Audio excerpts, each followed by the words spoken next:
So guys, you may have heard the news that Google stopped supporting Huawei. Mostly this will probably affect newer devices which are not yet on the market, not so much the existing ones.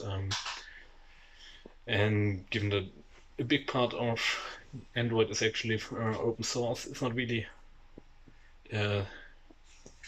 stopping Huawei as it is, but it's of course a problem with patches and access to the Play Store and Gmail, maybe YouTube, and Google Apps mostly. So yeah, the thing is, okay, Huawei is doing its own App Store, which they are quite heavily pushing. So maybe this will be a possibility, or establishing, or help to establish other app stores where there's quite a couple around, but most people don't hear so much about it. I think F-Droid and stuff like this.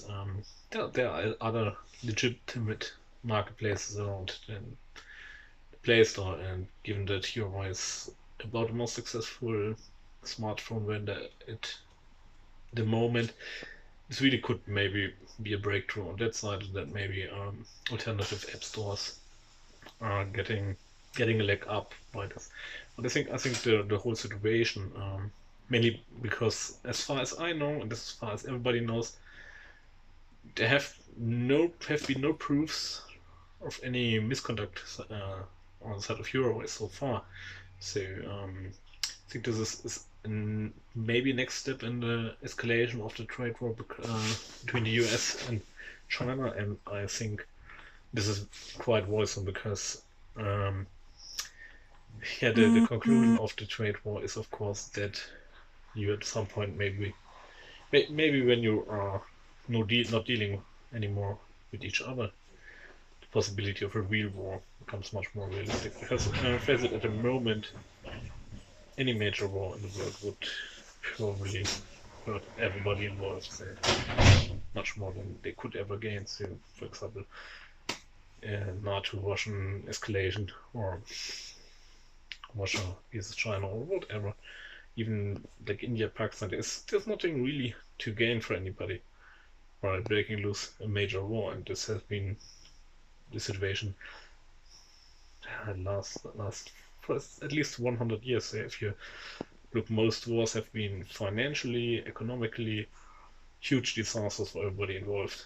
First World War, Second World War, even if it does not look this, that way in the first glance, but if you see like the economic wonder in Germany afterwards, you could maybe think that there could be something positive, but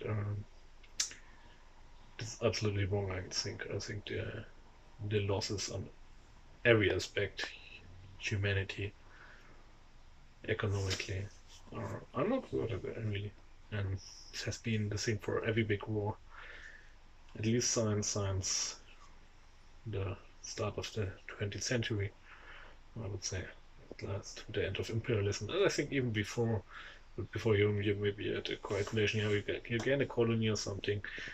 This has some word, but I think if you break it down, it probably wasn't a worthy effort to say. Um, and I think it gets less and less, and the more you trade with each other, the more realistic this becomes, because it's not like anybody is producing huge amounts of smartphones in the US. Apple is developing them there, but they are building the stuff in China. So actually, on this point, there's no single nation which can owns the whole supply chain on about anything. So we're really dependent in this world on each other, and our economies and our world and our safety. We're really counting on each other, and I think this is something which, if we escalate the trade wars and if we get into isolation once again, we're really losing touch on that. So, and you only have to look at countries like North Korea, which are totally isolated, to see how this benefits the general population. So, I think it's really a bad move in that direction. I think on the long term, everybody's going to lose, and the problem is the longer term, if we start to isolate each other, get more national,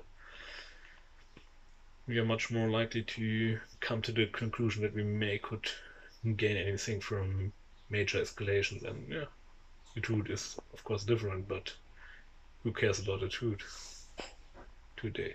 So hopefully this situation will resolve relatively fast and in a positive way. But I'm almost skeptical about it. We will see.